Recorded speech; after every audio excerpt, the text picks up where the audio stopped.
నిలువదు నిలువదు నా ప్రాణం మునిమౌళి నీ సంకీర్తనమే మునిమౌళి నీ సంకీర్తనమే మణిమయ సోపానం ఆది మోక్షానికే ధ్రువా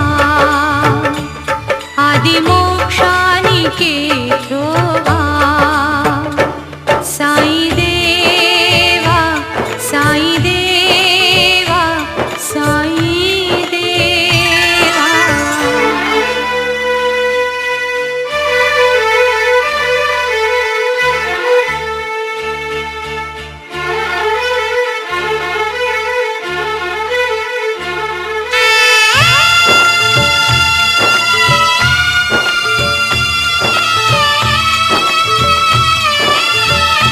श्री सच्चिदानंद सद्गुरु साईनाथ महाराज की जय।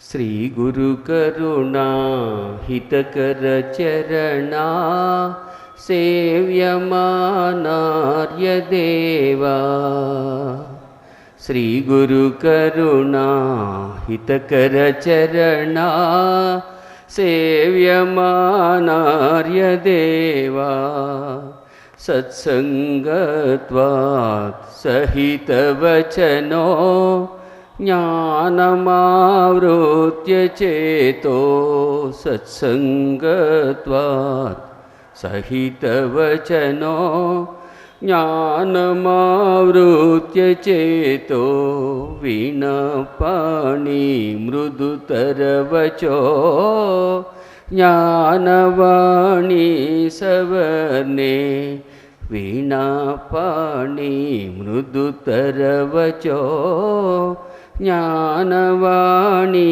सवर्णे साईनाथा परमपुरुषा देहि मे नित्यशान्तिं भरद्वाजा परमपुरुषा देहि मे नित्यशान्तिं शान्ताकारं भुजगशयनं पद्मनाभं सुरेशं विश्वाकारं गगनसदृशं मेघवर्णं शुभांगं लक्ष्मीकान्तं कमलनयनं योगिहृद्यानगम्यं वन्दे विष्णुं भवभयहरं सर्वलोकैकनाथं वन्दे साईं भवभयहरं सर्वलोकैकनाथं।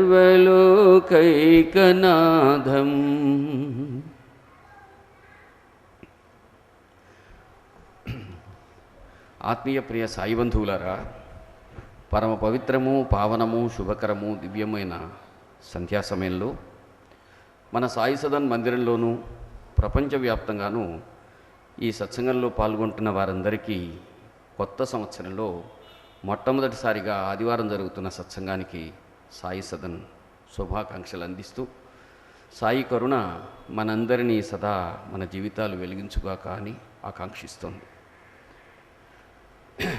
ఎప్పటికప్పుడే కొత్తదనం, నవ్యత, నూతనత్వం సంతరించుకుంటూ సాయి ధర్మము, మానవ ప్రగతి కొనసాగుతూ ఉన్నాయి.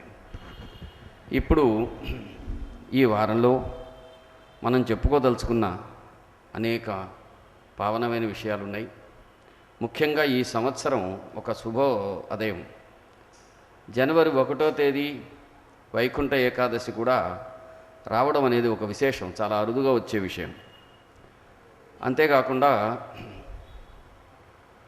అదే రోజున భగవాన్ శ్రీ రామకృష్ణ పరమహంస తన భక్తులందరినీ విశేషంగా అనుగ్రహించిన దినం కాబట్టి రామకృష్ణ మిషన్కు సంబంధించిన భక్తులు కూడా ఆనాడు దేశవ్యాప్తంగా ఒక గొప్ప ఉత్సవాన్ని జరుపుకోవటం, అది కూడా ఆ రోజే రావటం అమృతోపమానమైన మంచి ఆవిష్కారం.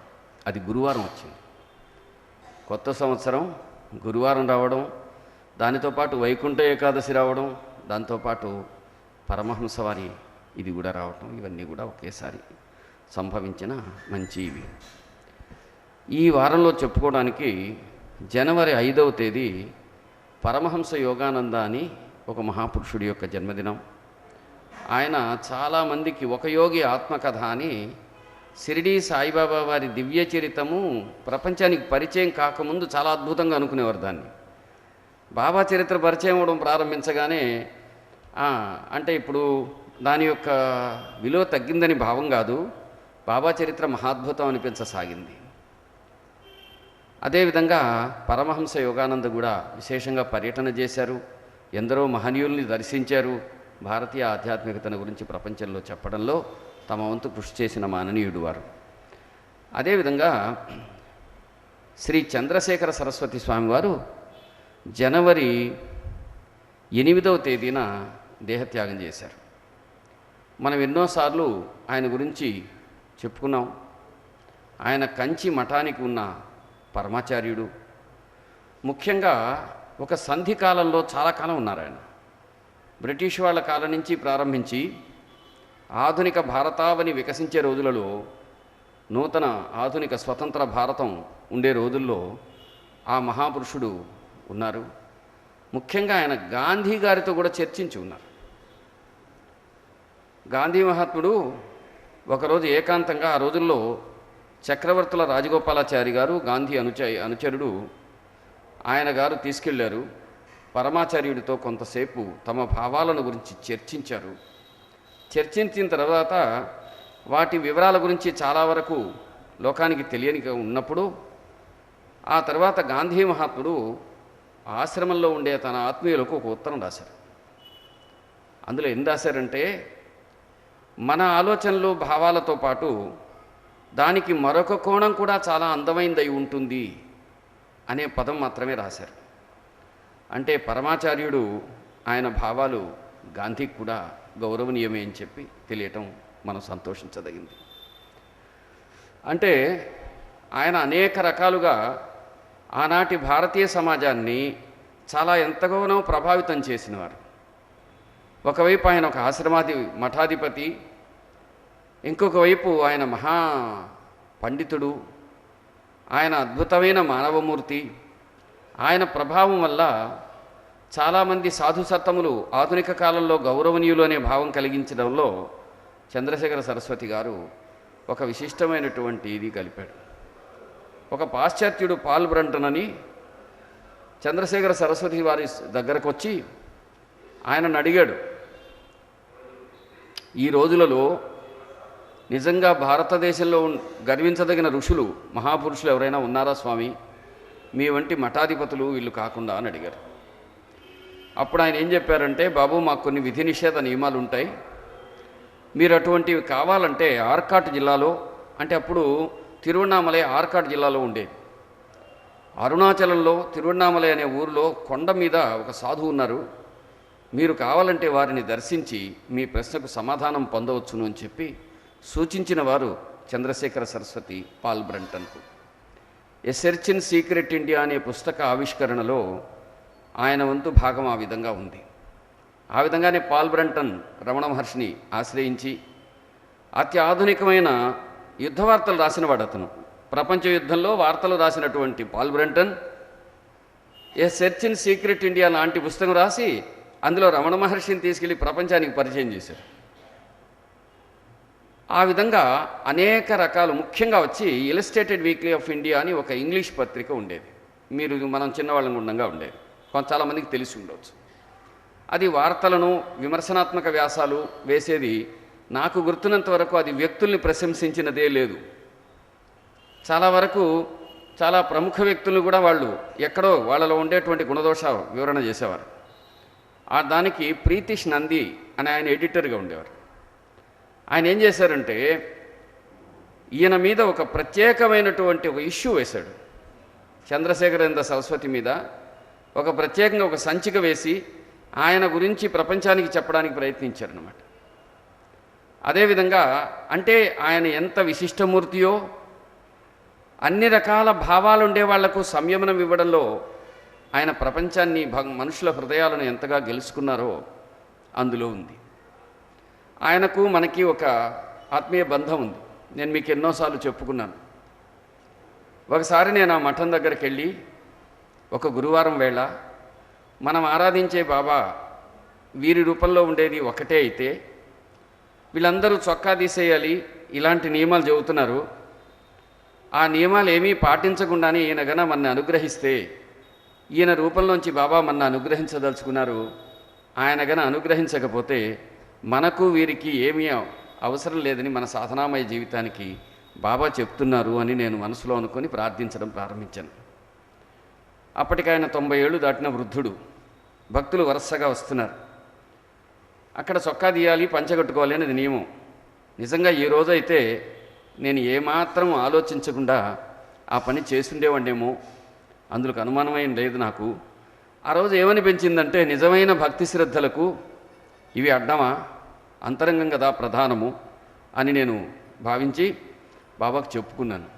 కానీ ఆయన ఏం చేశారంటే ఏమాత్రం వాళ్ళని పక్కనుండే వాళ్ళు ఇదిగా ఉంటారు. స్వామి ఇట్లా చేయబెట్టి పిలిచారు. నా పక్కనే ఒక రెవెన్యూ డిపార్ట్మెంట్ అధికారి ఉన్నారు, నన్ను తీసుకుపోయినవారు. ఆయన చూపిస్తున్నారు వాళ్ళు పదే పదే. కానీ స్వామి వినకుండా ఇలా చేయబెట్టి ఇత్తను అని నన్ను పిలుచుకొని అహంకరించిన బిడ్డలాంటి నన్ను ఎంతో గొప్పగా సమాదరించి ఆ క్యూ ఆపి ఒక 15-20 నిమిషాల సేపు మాట్లాడి మనం ఏం చేస్తున్నాం, మన భావం ఏమిటి, ప్రపంచానికి ఏం చేయటం ఉత్తమ సత్సంగం అనేటటువంటి భావాన్ని స్వామివారు అక్కడ వివరించి పక్క వాళ్ళకు కూడా చెప్పారు. ఆ రకంగా మన సత్సంగాన్ని కూడా నా అజ్ఞానాన్ని మన్నించి ఆశీర్వదించిన ఆ మహాపురుషుణ్ణి మనం స్మరిస్తాం. ఆయన కూడా సాయి స్వరూపమే. సాయి ఒక రకంగా ఒక గొప్ప కార్యక్రమం చేస్తే ప్రపంచ మానవులందరికీ దగ్గరగా ఉంటే మఠాల రూపంలో జరిగిన మహత్కార్యాలలో చంద్రశేఖర సరస్వతి స్వామి వారి విలువను గుర్తించి భరద్వాజ్ మాస్టర్ గారు విద్యానగర్లో దేవాలయం నిర్మించినప్పుడు ఆయన గురించి వేసిన సంచికలలో ప్రత్యేకంగా ఒక వ్యాసం రాశారు. వ్యాసం రాసి ఈనాడున్న సత్పురుషులలో మహా దివ్యమూర్తులలో వారు ఉన్నారని చెప్పి ప్రపంచానికి చాటడానికి ప్రయత్నించారు. ఆ విధంగా మనం కొత్త సంవత్సరంలో అడుగుపెట్టాం. ఎంతోమంది ప్రపంచవ్యాప్తంగా మన ఈ దేవాలయ కార్యక్రమాలకు ముగ్ధులవుతూ అదేవిధంగా ఇక్కడ జరిగేటువంటి అంశాలతో పాటు సత్సంగాన్ని గురించి కూడా ప్రపంచవ్యాప్తంగా ప్రశంసిస్తూ వాళ్ళ అనుమానాలు తీర్చుకోవడానికి ఫోన్ చేస్తూ ఉండడం చాలా సంతోషంగా ఉంది. సోదరులారా, మిత్రులారా, గురుబంధువులారా, సత్సంగం యొక్క ప్రధాన ఉద్దేశ్యము అటువంటి మనోభాగాన్ని పూరించటమే. ఒక భక్తుడికి భగవంతుడికి మధ్యలో ఉండేటటువంటి అవసరాన్ని తీర్చడం కోసం సత్సంగం ఉంది. అది భగవంతుడి దయ వల్ల ఇక్కడ మనం సాయి సదన్ మందిరంలో నిర్వహించుకునే సత్సంగం ప్రపంచంలో ఎంతోమంది ఒకేసారి చూడటం ద్వారా, ఎంతోమంది రాత్రి మేల్కొని భూమి అంతా 24 గంటలు ఎక్కడో దగ్గర ఉంటుంది. అనేక దేశాలలో వీక్షించి మన కార్యక్రమాలు ఇక్కడ దేవాలయ కార్యక్రమాలు అయితేనేమి, సత్సంగం అయితేనేమి చూసి వారి అభిప్రాయాలు తెలియజేస్తున్నారు. వారందరికీ సాయి కరుణ సదా లభించుగాక. వారు కొన్ని అనుమానాలు అడుగుతున్నారు. అటువంటి అనుమానాల్లో ఒకటి సినిమాల గురించి, మామూలు సమాజంలో ఉండేటువంటి మూఢాచారాల గురించి, ఇట్లాంటి వాటి గురించి కూడా కొన్ని ఉంటున్నాయి. వాటన్నిటినీ ఒక గంట కాలంలో వివరించి చెప్పుకోవటానికి అవకాశం తక్కువ గనుక వీలున్నంత మేరకు ధర్మబద్ధమైనటువంటి అవకాశాన్ని బట్టి మనం చెప్పుకుంటూ వస్తాం. కానీ మొత్తం మీద మీ సందేహాలు తెలియజేసినందుకు, ఇక్కడ ఈ మందిరంలో ఈ కార్యక్రమాల్లో పాల్గొన్నందుకు మీకు మేము కృతజ్ఞతలు తెలియజేసుకుంటున్నాం. ఏదైనా ఒక కొత్త లీల చెప్పండి సార్. బాబా చరిత్రలో ఎవరికీ పరిచయం ఉండని ఒక లీలతో ఈ కొత్త సత్సంగాన్ని మనం కొత్త సంవత్సరం ప్రారంభిస్తే బాగుంటుంది అన్నారు. బాబుగారు, భారతీయులకు కొత్త సంవత్సరం ప్రారంభమయ్యేది ఉగాది నాడు. కానీ బాబా గురించి ఎప్పుడూ నవ్యంగా నూతనంగా సత్సంగంలో చెప్పుకోవటం అనే దానికి ఎప్పుడూ అభిలషణీయమే. మీ కోరిక మన్నించి మనం ఇప్పుడు ఒక కొత్త సంఘటన, చాలామందికి తెలియని సంఘటన, సాయి యొక్క కరుణకు గుర్తైన సంఘటన, సాయి కరుణామృతాన్ని ప్రపంచానికి తెలియచెప్పేటటువంటి ఒక సంఘటన మనం ముచ్చటించుకుందాం. ఇది చాలామందికి తెలిసి ఉండే అవకాశం తక్కువ. 1918వ సంవత్సరంలో జనవరి నెల మొదటి వారంలో ఈ సంఘటన జరిగింది. అదే సంవత్సరంలో అక్టోబర్ నెల 15వ తేదీన బాబావారు దేహత్యాగం చేశారు. ఆ రోజు ఏమైందంటే డాక్టర్ అన్నాసాహెబ్ గవాన్కర్ అని తరువాత ప్రశస్తమైనటువంటి ఒక వ్యక్తి, ఆయనకు 1918వ సంవత్సరంలో ఆయన వయసు 12 సంవత్సరాలు, వాళ్ళ మేనమామ అతన్ని షిరిడి తీసుకొచ్చారు. ఎందుకు తీసుకొచ్చారంటే అతడికి బాగా ప్రమాదంగా అనారోగ్యం వచ్చి ఇంకా బతకడేమో అనుకున్నప్పుడు వాళ్ళ తల్లి వాళ్ళు మొక్కుకున్నారు, బాబా మీరు మహానుభావులు, ఈ పిల్లవాడిని కన్నా మీరు కన్నా సంరక్షించినట్టయితే మీ దర్శనానికి వాడిని పంపిస్తాము అని మొక్కుకొని అతను బాగైన తర్వాత వాళ్ళ మేనమామను తోడిచ్చి ద్వారకామాయి వాసి అయినటువంటి సాయిబాబా వద్దకు దర్శనార్థమై పంపించారు. పంపించిన తర్వాత వాళ్ళు షిరిడీకి వచ్చారు. వాళ్ళ మేనమామ పిల్లవాడిని అక్కడ కూర్చోబెట్టి ఏదో పనిలో ఉన్నారు, అక్కడ దర్శనానికి ఎక్కడెక్కడో బయట వెనుకో ఉన్నాడు. ఇంతలో ఏమైంది, బాబా దగ్గరికి వెళ్ళి నమస్కరించి అక్కడ కూర్చున్నాడు. వెంటనే బాబా ఏమన్నాడు, అతడికి ఏం బాగలేకుండా వచ్చిందో, ఈ కుర్రవాడికి అనారోగ్యం వచ్చింది, వీళ్ళ తల్లి మొక్కుకుంది, ఆ మొక్కు తీర్చడానికి కుర్రవాడు వచ్చాడు అని సర్వమెరిగిన సర్వజ్ఞుడైన బాబా చెప్పారు. చెప్పగానే ఆ పిల్లవాడు అక్కడ ఉండేవాళ్ళు సంతోషపడ్డారు. ఇంతలో ఏం జరిగిందంటే బాబా 2 పైసలు దక్షిణ అడిగాడు. ఆయన అడిగేది శ్రద్ధా సహనం కదా. ఆ పిల్లవాడి జోబులో డబ్బులు లేవు. మీకు తెలుసో లేదో, ఇప్పటి రోజులలో పిల్లలందరి దగ్గర ఎంతో కొంత డబ్బులు ఉంటున్నాయి. మా చిన్నతనంలో కానీ మీలో చాలామందికి తెలిసి ఉంటుంది, కొన్ని సంవత్సరాల క్రితం పిల్లల దగ్గర డబ్బులు 1 పైసా కూడా ఉండదు. అది అవసరం ఉండదు, అది ఇవ్వడం అలవాటు లేదు. ఆ విధంగా గడుస్తూ ఉండేది. ఒకసారి ఏమైందంటే అట్లా ఈ పిల్లవాడి దగ్గర డబ్బు లేదు. అందుకని ఎట్లా చేయాలా బాబా అడిగాడే అనుకుంటూ ఉన్నాడు. వెంటనే బాబా దక్షిణ అడగగానే ఆ పక్కనే శ్యామ కూర్చున్నాడు. ఈ పిల్లవాడు ముచ్చటైన వాడు నిస్సహాయంగా చూస్తున్నాడు. ఆయనకి ఎందుకు స్ఫురించిందో తెలియదు. కొన్నిసార్లు ఆయన చాలా ఉదారంగా, కొన్నిసార్లు పెంకెగా, కొన్నిసార్లు సరదాగా, కొన్నిసార్లు అతి చనువుగా ఉండేటటువంటి శ్యామ బహుశా 1918కి వచ్చేప్పటికి కొంచెం పరిపక్వంగా ప్రవర్తించారేమో. ఆ పిల్లవాడి చేతులు తీసి బాబా చేతిలో పెట్టి, ఇవే మీకు 2 పైసలు దక్షిణగా స్వీకరించండి తండ్రి అన్నాడు. చాలా విచిత్రం. అన్నిటికంటే గొప్ప అర్పణ ఆత్మార్పణ, మనని మనం సమర్పించుకోవడం. సాయిబాబా మనని ఏమడిగారు, శ్రద్ధను సహనాన్ని అడిగారని కదా అనుకుంటాం. శ్రద్ధ అంటే ఏమిటి, బుద్ధి యొక్క లక్షణం. సహనం అంటే ఏమిటి, హృదయపు లక్షణం.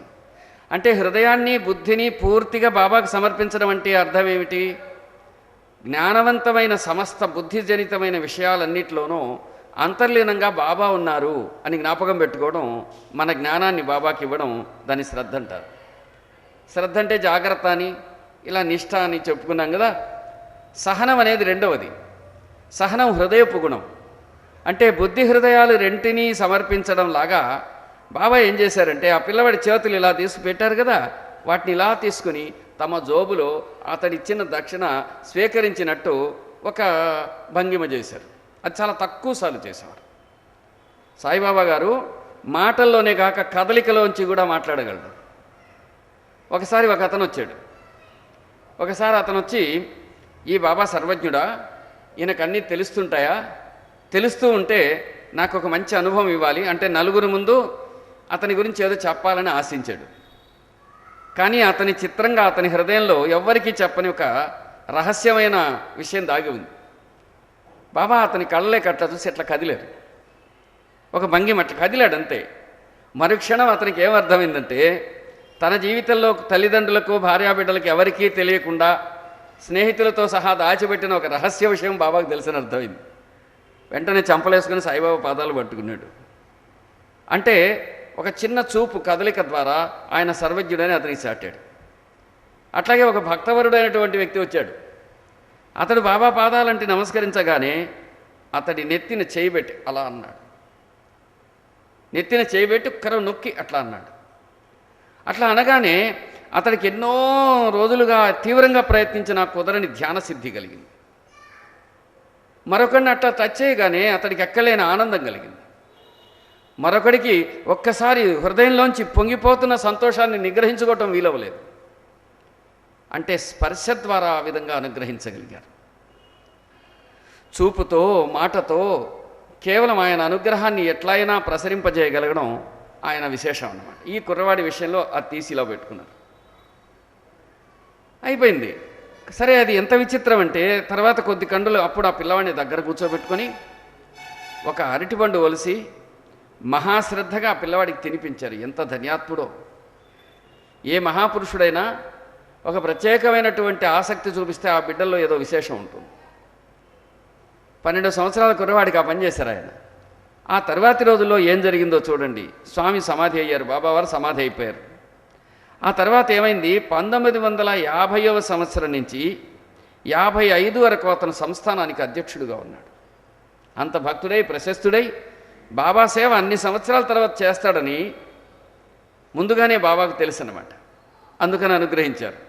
అంతేకాదు 1948 నుండి బాబా గురించి ప్రపంచానికి చెప్పినటువంటి సాయిలీల పత్రికకు 8 సంవత్సరాలు ఎడిటర్గా ఉన్నాడు. అంటే తన సేవ చేయడానికి వచ్చినటువంటి ఒక కుర్రవాణ్ణి ఒక అరటిపండు బట్టి ప్రేమగా ఆదరించి అతడిచ్చిన దక్షిణను తన దగ్గర ఉంచుకొని అతనిని అనుగ్రహించి మహత్తరమైన కార్యక్రమాన్ని చేశారు. గవాన్కర్ వ్యాధి బాబా తన్ని దగ్గర తీసుకోవడానికి ఒక నెపంగా మారింది. ఇంకా ప్రపంచంలో షిరిడీ సాయి సంస్థానము, బాబావారి దివ్య చరిత్రలు, పూజ్యులు భరద్వాజ మాస్టర్ లాంటి రాసిన పుస్తకాలు, ఇటువంటివి ఎన్ని ఉన్నా అంటే ముఖ్యంగా వచ్చి మనకు సోర్స్ ఆఫ్ ఇన్ఫర్మేషన్ ఏమిటి బాబా గురించి తెలుసుకోవడానికంటే ప్రధానంగా 4-5 ఉన్నాయి. మొట్టమొదటిది అన్నాసాహెబ్ దాబోల్కర్ రాసినటువంటి సచ్చరిత్ర గ్రంథము, ఆ రోజులలో ఉండే ఇతర భక్తులు రాసిన కొన్ని చిన్న చిన్న పుస్తకాలు, దక్షిణ భారతదేశానికి చెందినటువంటి బివి నరసింహస్వామి వారు రాసిన the devotees experiences with Saibaba లాంటి గ్రంథాలు, అదే కాకుండా సాయి లీలా మాసిక్ పత్రిక అతి ప్రముఖమైన స్థానాన్ని ఆక్రమిస్తాయి సాయిని గురించి ప్రపంచానికి చెప్పటంలో. ముఖ్యంగా 1950లలో బాబా గురించి ప్రపంచానికి అప్పుడప్పుడు తెలియటానికి కావలసిన విగ్రహావిష్కరణ లాంటి మంచి మంచి పనులు జరిగాయి. ఆ రోజులలో డాక్టర్ గవాన్కర్ అక్కడ అధ్యక్షుడిగా ఉండడం సాయి కరుణకు మరో నిదర్శనం. ఈ విధంగా బాబా చిన్న కృపా విశేషం మనందరి జీవితాలను ఎంత ఉజ్వలంగా వెలిగించగలదో ఒక మంచి ఉదాహరణ ఇది. మనకు చాలా వాటి సంఘటనల్లో ఈ సంఘటన మనకు లభించదు కనుక ఈరోజు మనం దాన్ని చెప్పుకున్నాం. అంతేకాకుండా ఈరోజు మనం విష్ణు సహస్రనామాన్ని కూడా మరింత విశేషంగా చెప్పుకునే ఒక మంచి అవకాశం ఇది. విష్ణు సహస్రనామాన్ని గురించి నిజంగా నేను ఎవరి పాదాలైతే నమస్కరించదగినవాడనో అటువంటి మహనీయమూర్తులైన పెద్దలు మనం ఇక్కడ చెప్పుకున్న కొన్ని భావాలను విని మన ఆశ్రయించిన వారికి నేను నమస్కరిస్తున్నాను. పెద్దలారా, మీరందరూ మమ్మల్ని ఇంకా అనుగ్రహించమని వారిని నేను ప్రార్థిస్తున్నాను. వారి లోపల్లో ఉండే సాయిని నేను అర్థిస్తున్నాను. మనందరి అభ్యర్థన సాయి విని మనను అనుగ్రహించుగాక. ఎందుకంటే మనం ఇక్కడ చెప్పుకుంటుంది కేవలం ట్రెడిషనల్ మెథడ్ కాదు, ఆచార పద్ధతి కాదు. సంప్రదాయ పద్ధతిలో పదము, అర్థము, వ్యాఖ్యానము, వివరణము అని చెప్పుకుంటారు. మనం అట్లా కాకుండా చదువుకొని ఆ భావాన్ని మననం చేసుకుని దాని అర్థాన్ని, సమన్వయాన్ని ఒకవైపు చెప్పుకుంటా దాన్ని సాయిబాబా వారితో చెప్పుకుంటూ ఆయన జీవితంలో ఉండే దివ్య లీలా ప్రబోధంతో మననం చేస్తూ సమన్వయం చేసుకునే విధానం ఇది కొత్తది. ఈ పద్ధతిలో భగవంతుడు దయదలిస్తే ఇది పూర్తయిన వెంటనే మనకు ఇది గ్రంథ రూపంలో వచ్చే అవకాశం కూడా ఉంది. అటువంటి అవకాశం రావాలని మనం బాబాను ప్రార్థిస్తూ స్వయంభూ శంభురాదిత్య పుష్కరాక్షో మహాశ్వన అనాధినిధనో దాత విధాత ధాతురుత్తమ. నా ఆత్మీయులైన వారు పోయినసారి స్వయంభూ అని అర్థం చెప్పారు, మళ్ళీ పుష్కరాక్ష అని అర్థం చెప్పేశారు. మధ్యలో పదాలు లేదు బాబు, అది సంప్రదాయంలో ఒక విధానం, అది ఒక మంచి పద్ధతి. అది కావాలనే మనం అలా వ్యాఖ్యానం చెప్పుకున్నాం.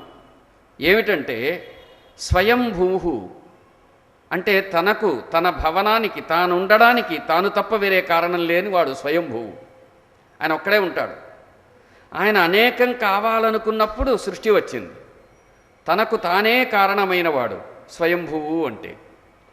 బాబా ఏమంటాడు, స్వయంభువునని ఒకచోట బాబా సాటి చెప్పున్నాడు. ఏమని, బాబా మీ పేరేమిటి అని కోర్టులో కూర్చోబెట్టి నిలబెట్టి అక్కడే ద్వారకామాయిలో కూర్చోబెట్టి అడిగితే, కోర్టులాగా ఏర్పాటు చేసుకొని అడిగితే నన్ను వీరంతా సాయిబాబా అంటారు అని చెప్పారు.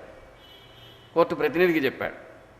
అంతేకాదు, బాబా మీ నాన్నగారి పేరు ఏమిటని అడిగారు. Son of. అతని పేరు సాయిబాబాయే అని చెప్పారు. ఆయన పేరు కూడా అదే అనడంలో తాము స్వయంభువునని, తన జన్మకు తానే కారణమని, తనకు వేరొక కారణము ఉండబోదని ఆయన అంగీకరించినట్టు కాలేదా? అది ఒక రకంగా బాబాతో సమన్వయం. శంభు అంటే అర్థం ఏంటంటే తనలో తాను ఉండడమే కాదు, శం అంటే సంతోషం, శం అంటే శాంతి, భూహు అంటే కలిగి ఉండడం. శాంతిని సంతోషాన్ని సహజంగా కలిగినటువంటి అటువంటి శంభువుడు. శంభువు అంటే శివుడు అని అర్థం ఉంది. శంభువు అంటే అనేక అర్థాలు ఉన్నాయి. ఇదే పదం అనేక చోట్ల కూడా వస్తూ ఉంటుంది. ప్రతి చోట 2 చోట్ల ఒకే అర్థం ఉండజాలదు. ఆ విధంగా దీనిని మహానుభావులు ఎందరో వ్యాఖ్యానించారు. ఆ అర్థాలన్నీ బాబా జీవితంలో ఎలా చరితార్థం అయ్యాయో సంఘటనాత్మకంగా సవివరంగా మనం ఈరోజు వివరించుకుని చెప్పుకుంటూ వస్తాం. అందుకని ఆయన స్వయంభువు కనుక మామూలుగా ఒకడే ఉంటేనేమో బాగుంటుంది, 2 అయితేనేమో అక్కడ డిస్టర్బెన్స్ స్టార్ట్ అవుతుంది. కానీ భగవంతుడు ఒకడే అనేకం ఒకేసారి అయ్యాడు కనుక ఆయనకి డిస్టర్బెన్స్ లేదు. అందువల్ల ఆయన స్వయంభువు, ఆయన శంభుడు కూడా. శంభుడు అంటే తనలో తాను ఆత్మనిధనుడై ఆనందంలో ఉన్నగలవాడు. శివుడి యొక్క సహజ లక్షణమేదో స్వయంభువైన వాడి యొక్క లక్షణము శంభుత్వము కూడా. అందుకే బాబా ఏం చేసేవారంటే ఎప్పుడూ గొప్ప శాంతి ఆనందాలలో మునిగిపోయి అట్లా కూర్చుని ఉండేవారు. ఆయనకు దేహస్పృహ ఉందో లేదో కూడా తెలిసేది కాదు. కన్నులను రెప్పలతో ఇలా కప్పి, కళ్ళు గట్టిగా మూసుకోవటం కాదు, రెప్పలతో ఇలా మూయడాన్ని అర్ధనిమీలితం అంటారు. అంటే ప్రయత్నపూర్వకంగా ప్రపంచాన్ని చూడకుండా ఆత్మనిష్ఠుడై ఉండడం. అటువంటి ఆత్మనిష్టలో బాబా ఉండేవారు. ఆయన ఎప్పుడైతే అలా మూసేసి కూర్చున్నారో ఆ స్థితిలో ఎవరైనా వస్తే ఆయన గొప్ప ఆత్మానందంలో ఉన్నందువల్ల ఆయన దృష్టి పడగానే ప్రతి వారికి అది గొప్ప ఆశీర్వాదం అయ్యేది. ఆ విధంగా సాయి శంభుడు, సాయి శివుడు. శంభుత్వం అనేది సాయిలో సార్థకమైంది. అంతేకాదు ఇక్కడ శంభువు తర్వాత వాడు ఆదిత్య. ఈ ఆదిత్య అనే పదానికి ఈరోజు రేపు తర్వాతి రోజు కూడా వివరంగా అర్థం చెప్పుకోవచ్చు. కానీ ఇంతవరకు పెద్దలెవరూ చెప్పని కొన్ని అర్థాలు కొందరు మహానుభావులకు స్ఫురిస్తూ వస్తాయి. ఎంతోమంది మహానుభావుల పాదాలను స్పర్శించినందువల్ల వాళ్ళ అనుగ్రహ విశేషం వల్ల మనకు తోచిన అర్థాన్ని కూడా మనం చెప్పుకుందాం. ఆదిత్య భగవంతుడెవడు? ఆయన శంభువు, స్వయంభువు, తనకు తానే కారణమైనవాడు. ఆయన శాంతస్వరూపుడు, శాంతనవుడు. అటువంటి వాడు ఎవరు? ఆయనట ఆదిత్యుడట. సాధారణంగా ఆదిత్య అనగానే మనం సూర్య అనుకునేస్తాం. భాస్కర, ప్రభాకర, సూర్య ఇట్లాంటి పేర్లన్నీ సూర్యుడికి చెప్పుకుంటాం, ఆదిత్యుడు అనుకుంటాం. అది తప్పు కాదు. విష్ణువుని ఇంతకంటే గొప్పగా చెప్పుకోవటంలో, మననం చేయటంలో, అంటే ఊరికే రోకలు దంచినట్టు ఒక పదానికి ఒక పదం చెప్పేసుకుంటూ పోవడం అనేది మన ప్రాచీన పద్ధతి కాదు. ఒక పదానికి ఉన్న భావాన్ని, ఆ మహాపురుషుల యొక్క జ్ఞానపదాన్ని అవగాహన చేసుకొని ఇంకా లోపల తెలిసేట్టు చూసుకోవటం పద్ధతి. ఈ విధంగా మననం చేయడాన్ని, ఆలోచించటాన్ని తనను ఆశ్రయించిన వారికి బాబా చెప్పారంటే ఎంత ఆశ్చర్యం. సాయిబాబా కంటే భారతీయ ఋషి ఎవరుంటారు? ఒకసారి ఒక అతను వచ్చి కూర్చున్నాడు. సాయిబాబా యొక్క అంతర్గతమైన తత్వం ఏదో తెలుసుకోవాలనుకున్నాడు. నిజానికి సాయిబాబా ఎవరు, ఆయన అంతరంగం ఏంటి, ఆయన యొక్క స్థితి ఏమిటి, ఇలా తెలుసుకోవాలనుకున్నాడు. బాబా ఏమన్నారు? వెంటనే పిలిచి, అది సరైన పద్ధతి, ఎవడికి వాడు తెలుసుకోవడం సరైన పద్ధతి అన్నాడు. సరే అతను కూర్చున్నాడు. గమ్మున ఉండకుండా వాళ్ళని అనుభవాలు అడుగుతున్నాడు. వీళ్ళని అడుగుతున్నాడు. మరి వాళ్ళకేదో అనుభవాలు వచ్చాయంటారే, మరి నాకు రాలేదేమనుకుంటా కూర్చున్నాడు. వెంటనే బాబా అన్నాడు, అనుభవం ఎద్దులకు రాదు అని. అనుభవం పశువులకు కాదు, మనుషులకు వస్తుంది, యోచనా సామర్థ్యం ఉన్న వాళ్ళకి వస్తుంది అన్నారు. తమాషా ఏమైందంటే అతనేమనుకున్నాడు, కళ్ళు మూసుకొని ఏది ఏమైనా నాకు ఈ విషయం తేలేంత వరకు బాబా మహానుభావుడు, ఆయన మహాత్వం ఇట్లాంటిది అని తెలిసేదాకా నేను ఇక్కడి నుంచి కదలన్నాను. ఎక్కడి నుంచి? షిరిడి నుంచి. వెంటనే బాబా మాటలో చెప్పలే, అతను మనసులో అనుకోగానే బాబా అన్నాడు, అది సరైన పద్ధతి అన్నాడు. అది సరైన పద్ధతి అన్నారు. అంటే అర్థం ఏమిటి? తెలుసుకోవటంలో మనకి మనమే శ్రద్ధగా మననం చేసి తెలుసుకోవటం అనేది ఉత్తమమైన మార్గం. బాబా చెప్పిన ఒక్కొక్క మాటలో అద్భుతమైనటువంటి మననం ఉంటుంది. సోదరులారా, ఇప్పటి వరకు కూడా బాబా గురించి తెలిసిన దానికంటే కూడా తెలియవలసింది ఎంతో ఉందని మనం చెప్పుకుంటాం. దానికి ఎన్నో ఉదాహరణలు ఉన్నాయి. ఇక్కడ ఆదిత్య త్యా అంటే అర్థం ఏంటంటే, మీరు చాలా పదాలు విని ఉంటారు. ఉదాహరణకి అమాత్య మంత్రి అని అర్థం.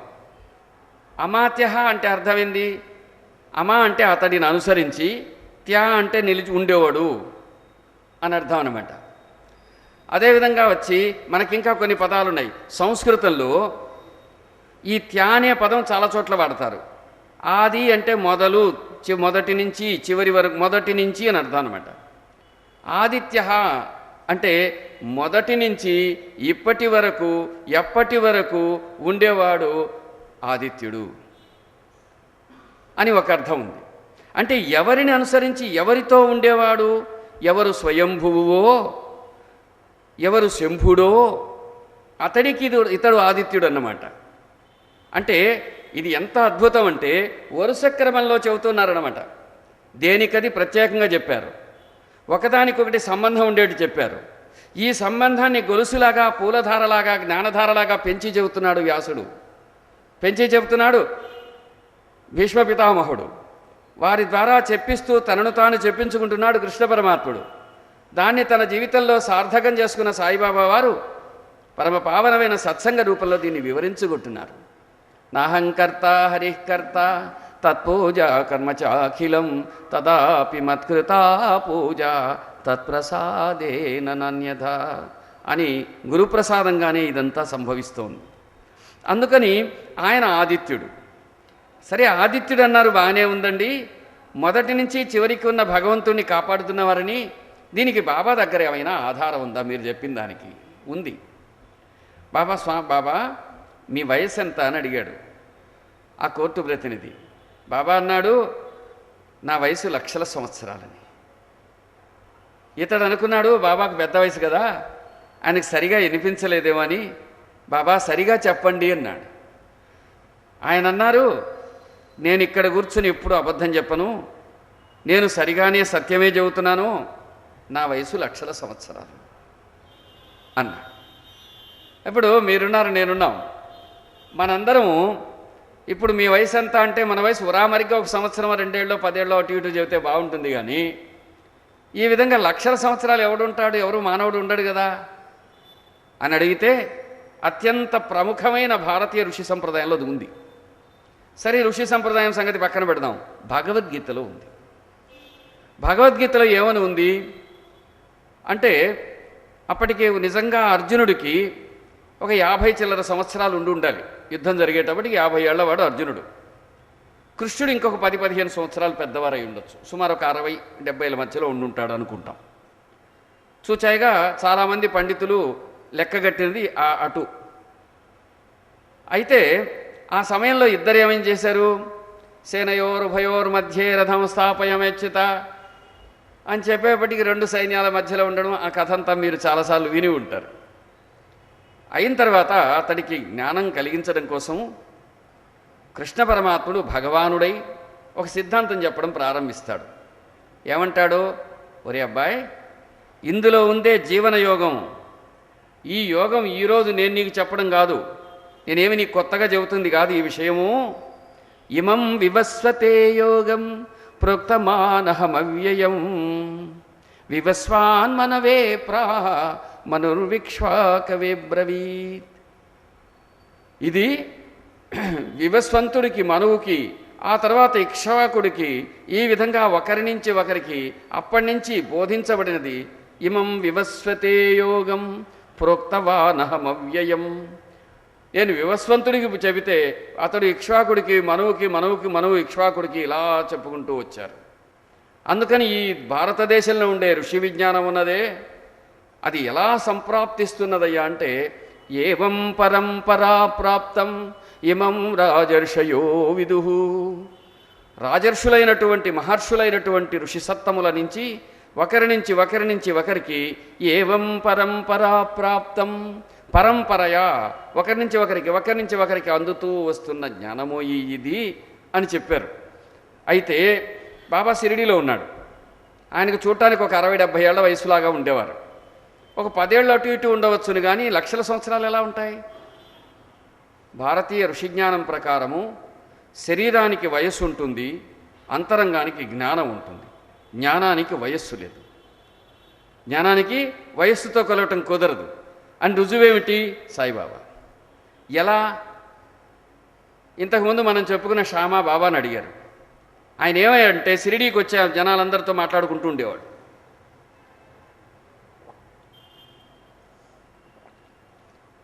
మొదట్లో బాబా దగ్గరకు వచ్చే భక్తులలో రకరకాల వాళ్ళు రకరకాల చర్చలు చేస్తుండేవారు. అనేక రకాల భక్తి విధానాలకు చెందిన వాళ్ళంతా ఉండేవారు. వాళ్ళందరూ ఎన్నో రకాల వాద వివాదాలు చేస్తుండేవారు. ఒకవైపు బాబా వచ్చి తమ పద్ధతి చెబుతున్నా కొందరు వినేవారు, కొందరు ఆ చర్చోపచర్చలు చేస్తుండేవారు. ఆ రోజు ఆధునికులతో కొంతమందితో కలిసి రామాయణం జరగటానికి వీలు లేదు, వానరులు అనేటటువంటి కోతులు ఆ విధంగా వచ్చి ఒక మనిషికి, ఒక యోధుడికి, ఒక వీరుడికి సాయం చేయటం సాధ్యమా? వారధి కట్టడం సాధ్యమా? ఒకవేళ సరే అనుకో, కోట్లాది మంది కోతులు ఒక మనిషి చెప్పినట్టు వింటాయా? విని పనిచేస్తాయా?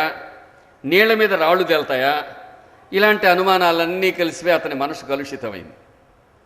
అందుకని రామాయణం అబద్ధము, అది కవిత్వము, రాముడున్నది వాస్తవం కాదు, అందులో అంతా కపోల కల్పనలే, ఇలాంటి అభిప్రాయాలు బలంగా పెట్టుకొని ఇప్పుడు చాలామందికి ఉన్నట్టే ఆయన బాబా వారి దగ్గరకు వచ్చి, బాబాకున్న జ్ఞానం మీద అతనికి అవగాహన లేదు.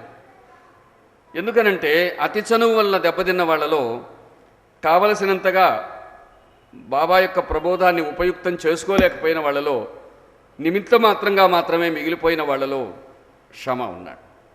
అతడేం చేశాడంటే బాబా దగ్గరకు వచ్చి సరదాగా ఎగతాళిగా అడిగాడు. అది ఎట్లా ఉంటుందంటే, ఈ అడగడం అనేది అడిగేవాడికి చెప్పేవాళ్ళు లోకు అని. ఒకరోజు వెంకయ్య స్వామి వారు ఒక మంగళతను క్షవరం చేస్తున్నాడు ఆయనకు. ఆయన ఎప్పుడైనా మంగళాయన ఎవరైనా వచ్చి స్వామి క్షవరం చేయనా అంటే చేయించుకునేవాడు. ఎవరో వచ్చి చేయమని లేదనుకో ఆయన అడగడు, గమ్మున ఉంటాడు, జుట్టు పెరిగితే పెరగనిస్తాడు. ఎప్పుడైనా వచ్చి స్వామి క్షవరం చేయనా అంటే చేయంటాడు, బోడుగుండు కొట్టేసి ఇదంతా తీసేస్తారు. సాధారణంగా పూర్ణిమ అమావాస్యలో చేయించుకోవటం ఉండేది. మహర్షి కూడా అలాగే చేసేవారు, రమణ మహర్షి కూడా. అప్పుడు ఒక మంగళాయన వచ్చి ఈ విధంగా క్షవరం చేస్తున్నాడు. చేస్తూ ఉండి, స్వామి దేవుడు ఎట్టా ఉంటాడో అని అడిగాడు. అడిగేవాడికి లోకం అనమాట.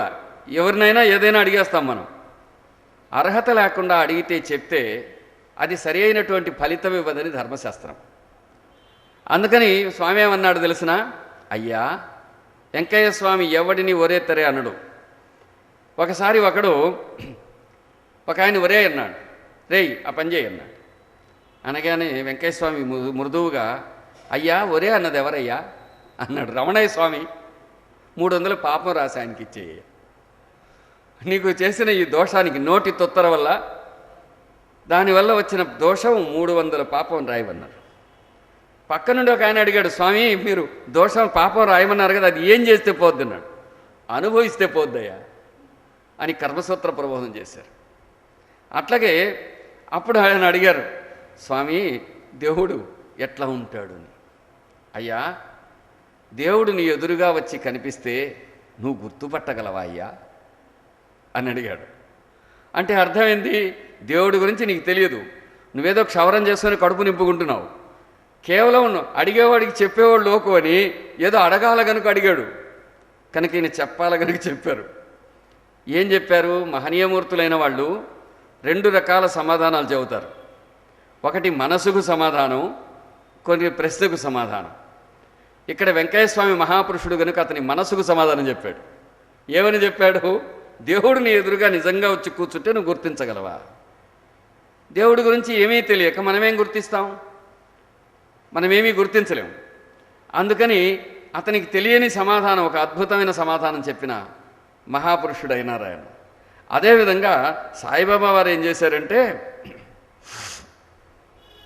బాబా దగ్గరకు వచ్చి శ్యామ అడిగాడు, బాబా రామాయణం జరిగిందంటారా అన్నాడు. అతను ఆశ్చర్యపోయాడు.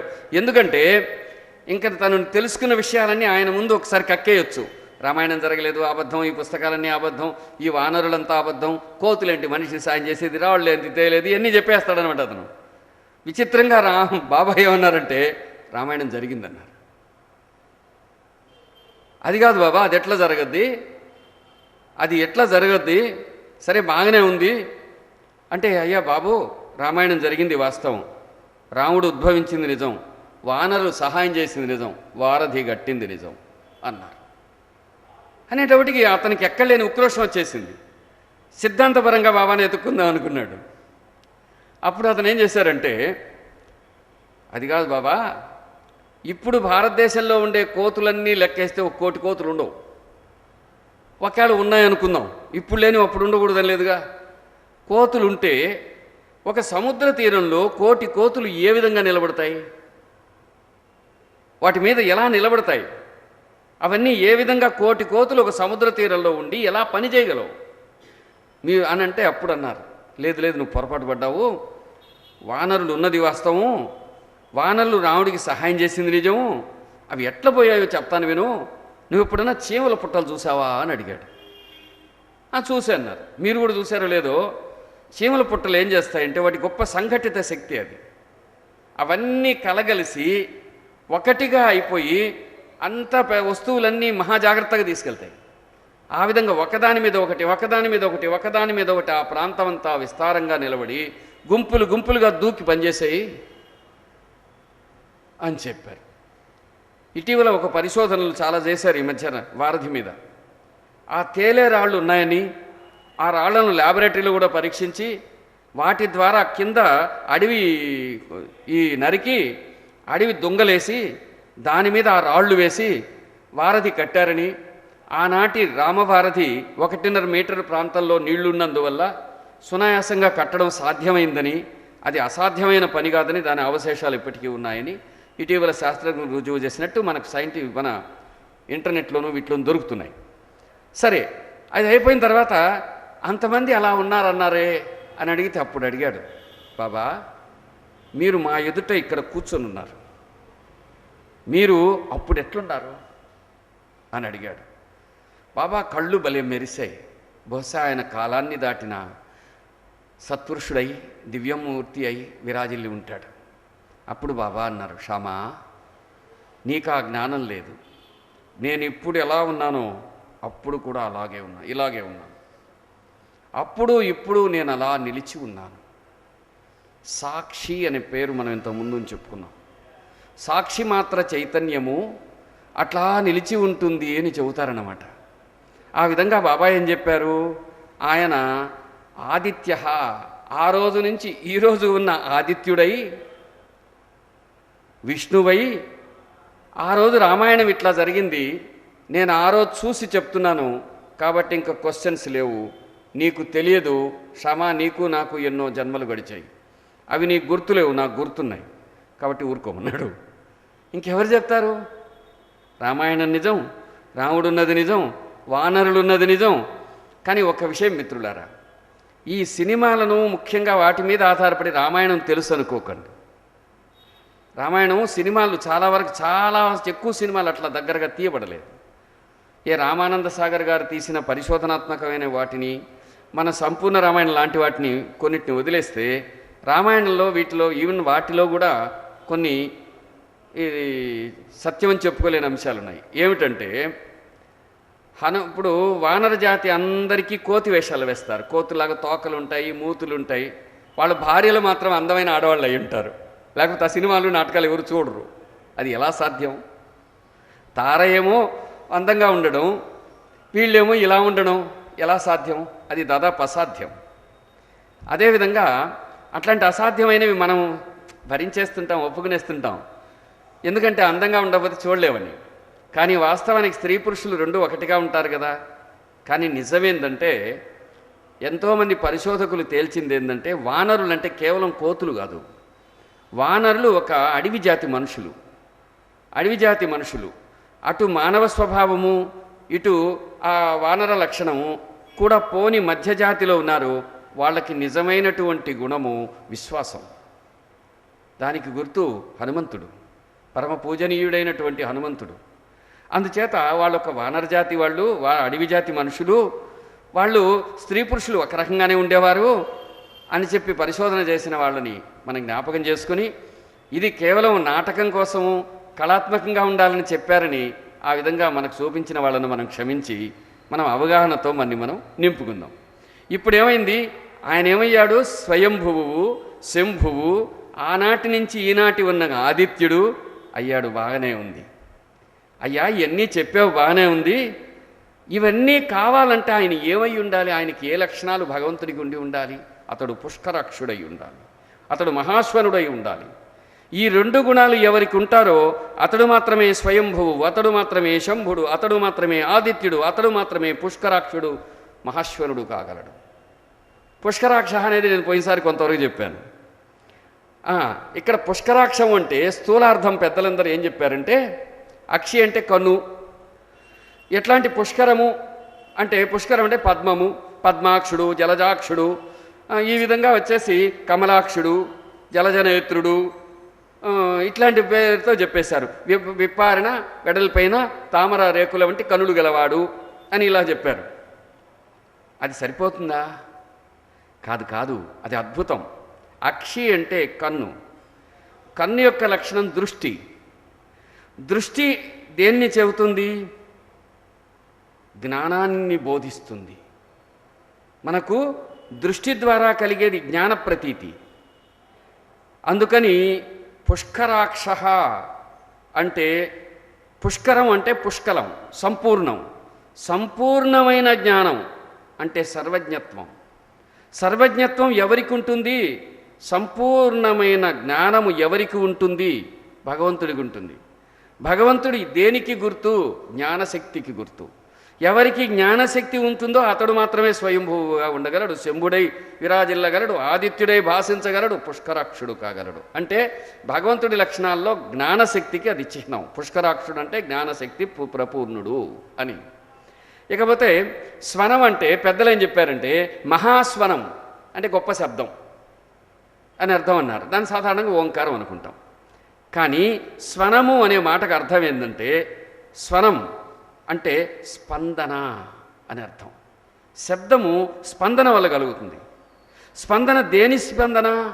చైతన్య స్పందన, జీవస్పందన. సకల చరాచర జీవరాశులను నిర్దేశించేటటువంటి చైతన్యపు స్పందనను మహాస్వనం అన్నారు. అంటే దీన్ని క్రియాశక్తి అన్నారు. ఒక అణువు పరమాణువుగా మారడానికి ప్రసరిస్తున్నటువంటి శక్తి తరంగాలు అడ్డుకొని అవి క్రమంగా అణుపరమాణువులై ప్రపంచంలో ఉండే పదార్థమై సృష్టి అంతా భాషించినట్టు, మొదటిదేమో జ్ఞానశక్తి, రెండవదేమో క్రియాశక్తి. ఈ రెండింటి యొక్క సముదాయమే స్వయంభువు, శంభువు, ఆదిత్యుడైన వాడు.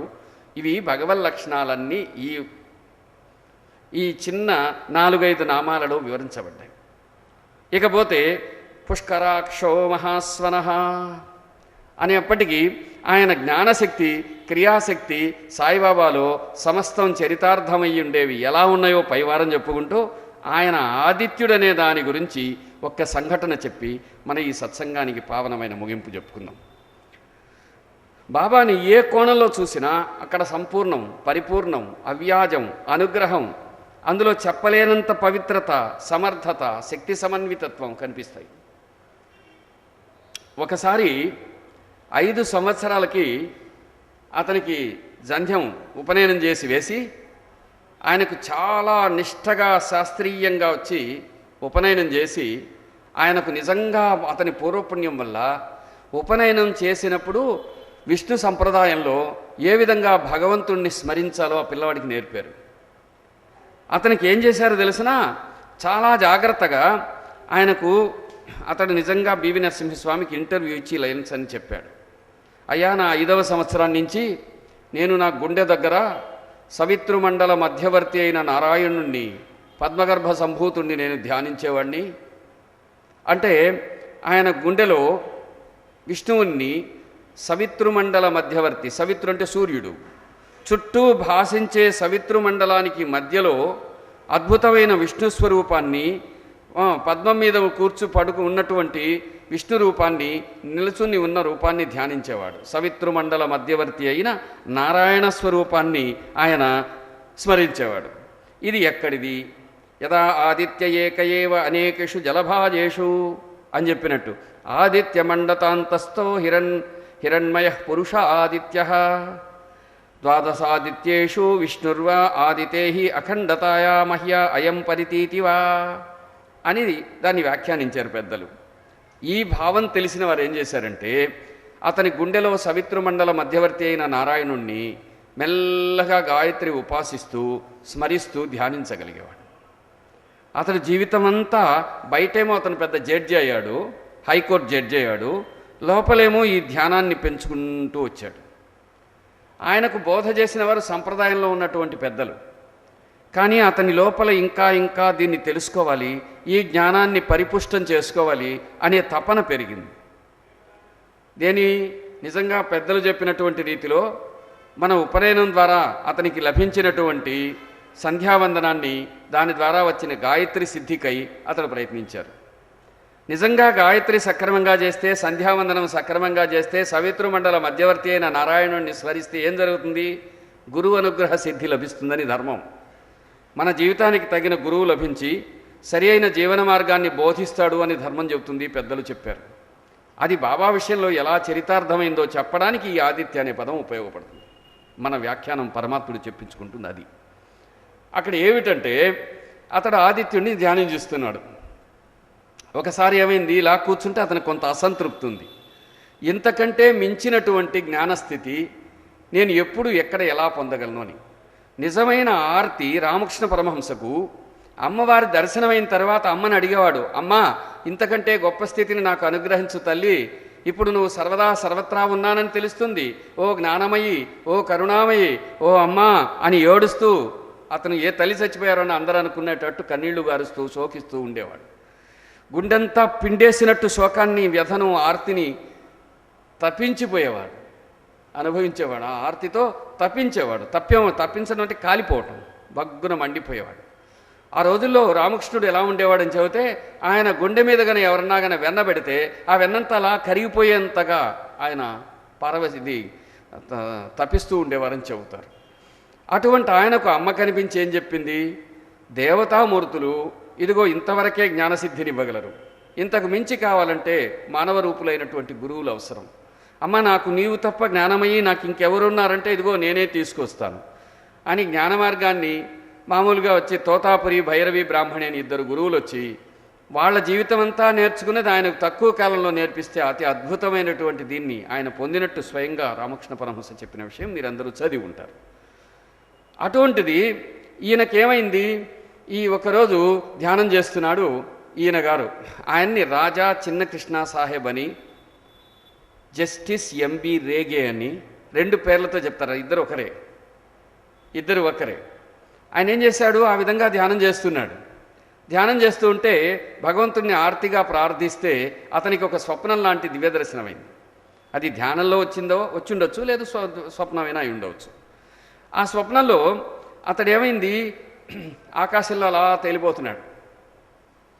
నారాయణుడు అతడు ఎదురుగా ఇన్ని సంవత్సరాలు స్మరించిన నారాయణమూర్తి ఉన్నాడు. వెంటనే అలా వెళ్ళిన తర్వాత ఒక దగ్గర ఒక పల్లె కనిపించింది. 3 స్వప్నాలు వచ్చాయంటారు. స్థూలంగా మనకు కాలం అయిపోతుంది కనుక దాని భావం చెప్పుకుందాం. అప్పుడు ఆయన ఏం చెప్పాడంటే, ఇదిగో ఈ షిరిడీ నివాసి సాయిబాబా అనేవాడు, నీవు ఆయనను ఆశ్రయించవలసింది అని చెప్పాడు. విచిత్రం ఏంటంటే, ఆయన ధ్యానించింది సంప్రదాయం ప్రకారం నారాయణమూర్తిని, ఆదిత్య మండల మధ్యవర్తిని. ఆ సంప్రదాయం నిజం, అందులో ఉన్న ధర్మం నిజం, అందులో ఉన్న సత్యస్ఫూర్తి నిజం. అయితే దేవతామూర్తుల కంటే గురువధికుడు అన్నది నిజం. అందుకని నారాయణుడే మరో నారాయణ స్వరూపి అయిన గురువైనటువంటి బాబా వద్దకు ఒక ఉత్తమ భక్తుణ్ణి, ఒక సాధకుణ్ణి, ఒక వ్యక్తిని పంపించారు.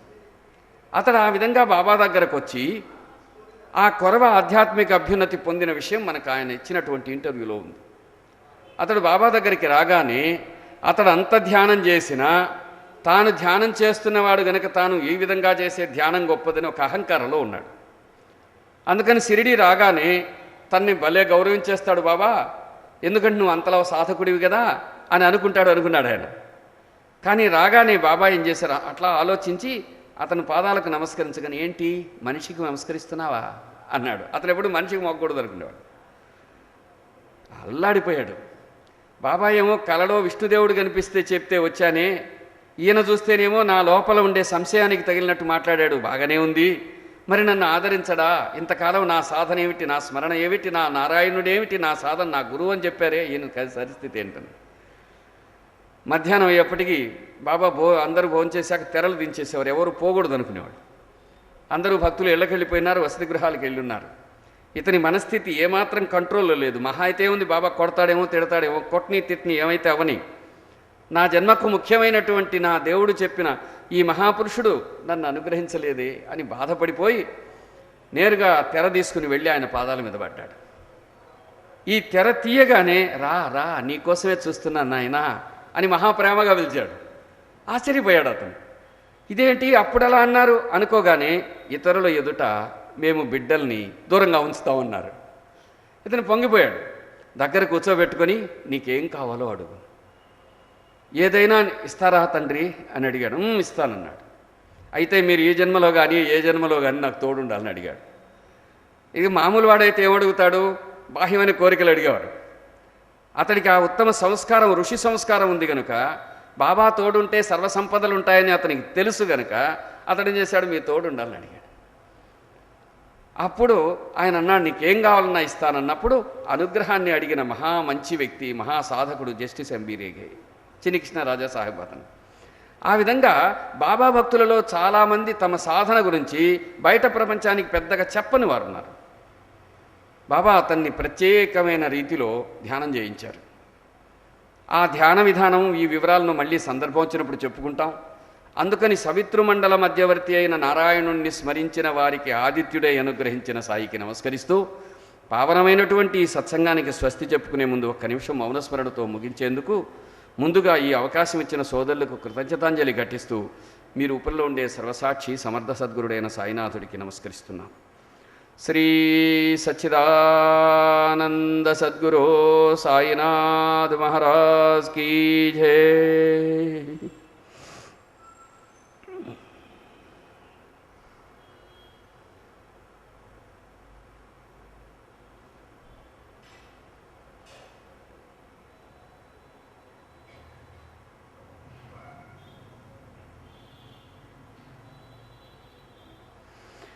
శ్రీ సచ్చిదానంద సద్గురు సాయినాథ్ మహారాజ్ కీ జై.